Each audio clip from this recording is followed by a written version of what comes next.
আসসালামু আলাইকুম বিসমিল্লাহির রহমানির রহিম। সবাইকে স্বাগতম আমার চ্যানেল। এখন ঘড়িতে প্রায় ৮টার মতন বাজে। মাছগুলো কেটে নিয়ে গতকালকে এই মাছগুলো এনেছিল, কাটা হয়নি, ফ্রিজে রেখে দিয়েছিলাম। তারপরে এই মাছগুলি কাটা হোক।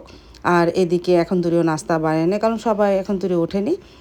তারপরে তো প্রায় ঘন্টাখানিক মধ্যে সবাই উঠে পড়লো। সারামণি চলে গেল কোচিংয়ে, আর এদিকে মা আর সাইদুলের বাবা উঠেছে। তারা ফ্রেশ হয়ে নিয়েছে, তাদের জন্য পরোটা ভেজে দিতেছে। মাকে ডিম পোস্ট করে দিব, আর সাইদুল বাবা চিনি দিয়ে খাবে এই পরোটা। আর আমার মাছ পুরোপুরি এখন তৈরি কাটা হয়নি, কয়েকটা রয়ে গেছে, তোমাদের দেখাচ্ছি। এখন তো আমি নিজের কাজ নিজেই করি, কারণ ভাবি তো অসুস্থ, ভাবি আসে না, সব কাজ নিজেরই করতে হয়। সাথে সাথে আমার মেয়েরও করে দেয় আমার কাজ। তারপরে কয়েক টুকরা মাছ আছে, এগুলো আস্তে আস্তে কাটি, নাস্তাটা দিয়ে নিই। তারপরে তো এই যে সাইদুলের বাবাকে আর মাকে নাস্তা দিলাম। আর এই ঘর এখন তুইও গোছানো হয় না, সাইদুলের বাবার তো পায়ের সমস্যা, এই জন্য আমরা ড্রয়িং রুমে শুই। তারপরে এই যে সাইদুলের বাবা আর মা খেয়ে নিল নাস্তা।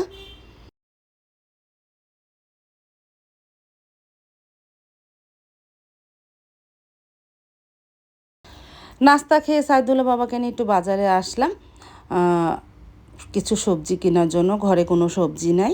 তারপর সাইদুল বাবা বলতেছে, যেহেতু আমি দোকানে যাব, আমার সাথে চলো, আমি তোমাকে একটু সবজি কিনে দেই। তারপরে মাছ বাজারে একটু বসলাম, কয়েকজন মাছের ছবি তোমাদের দেখাচ্ছি। পুরা বাজারটা তেমন ঘোরা হয়নি। তারপরে তো বাজার করে চলে যাচ্ছি বাসায়। যে শাক কিনেছি, মিষ্টি কুমড় কিনেছি, কলা কিনেছি, তারপরে জিরা, দারুচিনি, এলাচ, উস্তা, অনেকগুলি সবজি কেনা হয়েছে। সবসময় তো আর বের হওয়া যায় না। তারপর তো বাজার থেকে আসার পর আর ভিডিও করা হয়নি, কারণ অনেক কাজেই ব্যস্ত ছিলাম। সব কিছু গোছানো হয়েছে, ঘর ঝাড়ু দেওয়া, তারপরে কাপড় চোপড় ধোয়া, সব কিছু করে আজকে রান্না করতে এসেছি প্রায় ১:৩০ বাজে, ১:৩০। মা তো শাকগুলি বেছে দিয়েছিল, ভাত বসিয়ে দিলাম। আর এই চুলায় পাঙ্গাস মাছটা উস্তা দিয়ে রান্না করব, পাঙ্গাস মাছের বাচ্চা। পেঁয়াজটা ভাজা হয়েছে, আদা রসুন দিয়ে, হলুদ গুঁড়া, মরিচ গুঁড়া, ধনিয়া গুঁড়া দিয়ে মশলাটাকে একটু কষিয়ে নিব। আর ভাতটা হলে পাঁচ শাকটা বাগার দিয়ে ফেলবো।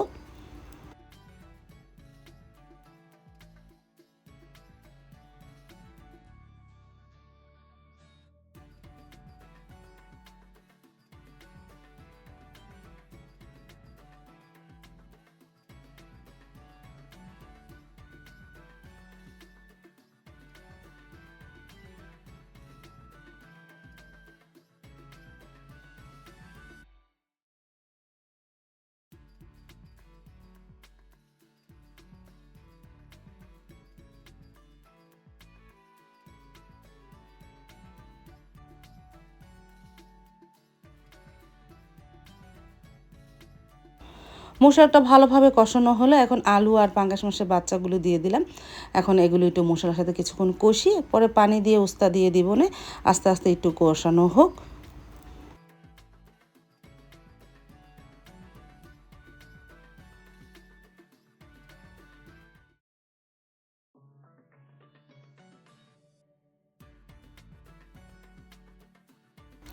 কষানো হয়ে যাওয়ার পর আমি পানিও দিয়ে দিয়েছিলাম। এখন একটু শাক দিয়ে, তারপর না, প্রথমে উস্তাটি দিই, উস্তা দিয়ে একটু হালকা নাড়াচাড়া করে তারপরে শাক দিয়ে দিব। এই তরকারিতে শাক না দিলে ভালো লাগবে না। পাঙ্গাস মাছ বলো, যে কোনো বড় মাছ বলো, এইসব মাছের শাক দিলে খেতে ভালো লাগে। শাক একটা মশলা, আমরা বিক্রমপুরের এই শাকটা খেয়ে থাকি। শাক অবশ্য অল্প একটু আছে, আজকে দিলেই শেষ হয়ে যাবে, দেখে আগামীকালকে আবার বানিয়ে রাখবো। না শাকটা বানিয়ে আমি ডিপ ফ্রিজে রেখে দিই, সবসময় তরকারিতে খাই।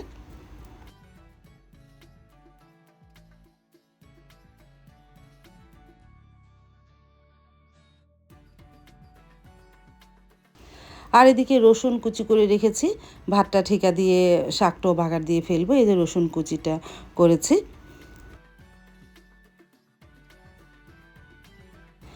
তারপর তো শাকটা বাগারও দিয়ে দিয়েছিলাম। প্রথমে পেঁয়াজ দেয় না, আমি শাক একটু মজলে পরে পেঁয়াজটা দিই, এতে ভালো লাগে। আর প্রথম পেঁয়াজ দিলে পেঁয়াজটা অনেকটা লাল হয়ে যায়। আমি শাক, যে কোনো শাক রান্না করলে শাকটা মজলে পরে আমি পেঁয়াজটা দিই। অবশ্য পাঁচমিশালি শাকটা আবার পেঁয়াজটা আগেই দিই, পাঁচ শাক বলো পুঁই শাক বলো, সবসময় পেঁয়াজটা একটু পরেই দিই।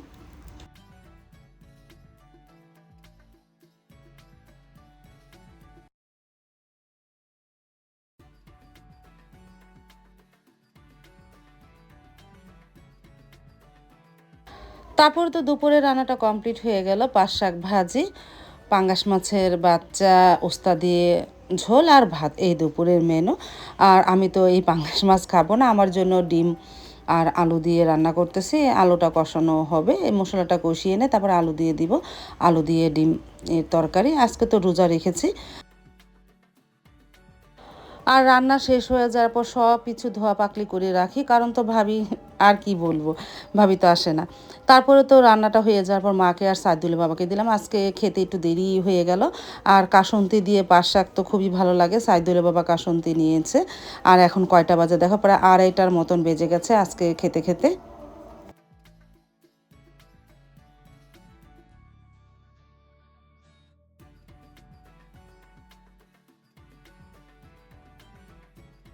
তারপর তো দেখতে দেখতে সন্ধ্যা হয়ে গেল। সন্ধ্যার সময় ফল নিয়ে বসলাম, ইফতারি করব, একটু পরেই আজান দিয়ে দিবে।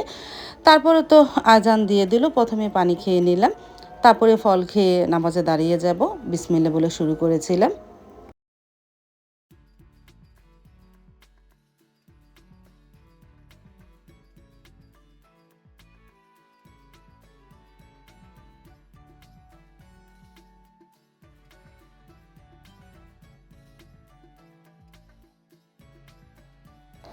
মাগরিবের নামাজ শেষ করে খেতেও বসে পড়লাম। কাসুন্দি দিয়ে পাট শাক আর সাথে আছে বোম্বাই মরিচ, নাগা বোম্বাই মরিচ দিয়ে খেয়ে নিলাম। এই পাট শাক আর কাসুন্দি দিয়ে ভাত খাওয়া হয়ে যায়।